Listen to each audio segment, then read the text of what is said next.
Vietnam boat ദുരന്തത്തിൽ മരിച്ച 15 ഭാരതീയരുടെ മൃതദേഹങ്ങൾ നാട്ടിലെത്തിച്ചു. പ്രത്യേക വിമാനത്തിൽ മുംബൈ അന്താരാഷ്ട്ര വിമാനത്താവളത്തിലെത്തിച്ച മൃതദേഹങ്ങൾ നിയമ നടപടികൾ പൂർത്തിയാക്കി ജന്മനാടുകളിലേക്ക് മാറ്റുകയാണ്. വിദേശകാര്യ മന്ത്രാലയത്തിന്റെ ഇടപെടലാണ് നടപടികൾ വേഗത്തിലാക്കിയത്. നന്ദഗോപനുണ്ട് രാജ്യതലസ്ഥാനത്ത് നിന്ന്. നന്ദൻ, എന്തായാലും 15 ഭാരതീയരെയാണ് നമുക്ക് നഷ്ടമായത്. മൃതദേഹങ്ങൾ നാട്ടിലെത്തിക്കുക എന്നുള്ളതാണ് അടുത്ത തുടർ നടപടി എന്നുള്ളത്. എന്തായാലും വിദേശകാര്യ മന്ത്രാലയത്തിന്റെ ഇടപെടൽ ഫലം കാണുന്നു. എങ്ങനെയാണ് വിവരങ്ങൾ?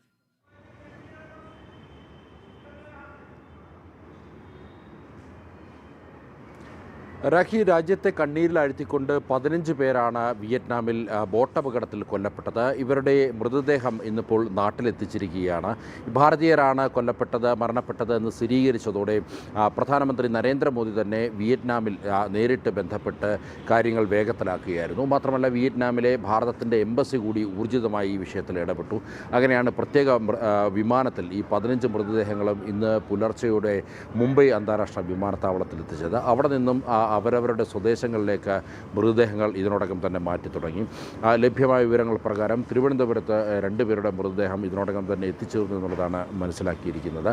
കൂടാതെ ആന്ധ്രാപ്രദേശിലേക്കും അതേപോലെ തന്നെ മറ്റ് സംസ്ഥാനങ്ങളിലേക്കും ഈ മൃതദേഹം ആംബുലൻസ് മാർഗവും അതേപോലെ തന്നെ വിമാന മാർഗവും ഒക്കെ തന്നെ എത്തിച്ചു തുടങ്ങി. നേരത്തെ സൂചിപ്പിച്ച പോലെ തന്നെ ഈ അപകടത്തിന് തൊട്ട് പിന്നാലെ തന്നെ ഭാരതം കൃത്യമായി ഈ ഒരു വിഷയത്തിൽ ഇടപെടുകയും നടപടിക്രമങ്ങൾ വേഗത്തിലാക്കുകയുമായിരുന്നു ചെയ്തിരുന്നത്. മൃതദേഹങ്ങളുടെ മറ്റ് ഫോർമാലിറ്റീസ്, അതായത് എംബാം ചെയ്യുന്ന അടക്കമുള്ള നടപടികൾ ഭാരതത്തിൻ്റെ എംബസി തന്നെയാണ് ഏറ്റെടുത്ത കാര്യങ്ങൾ മുന്നോട്ട് കൊണ്ടുപോയത്. മാത്രമല്ല, ഇവർക്കൊപ്പം ഉണ്ടായിരുന്ന ബന്ധുക്കളെയും സുരക്ഷിതമായി നാട്ടിലെത്തിക്കുവാൻ വേണ്ടിയുള്ള നടപടികൾ ഭാരതത്തിൻ്റെ എംബസി സ്വീകരിച്ചിരുന്നു.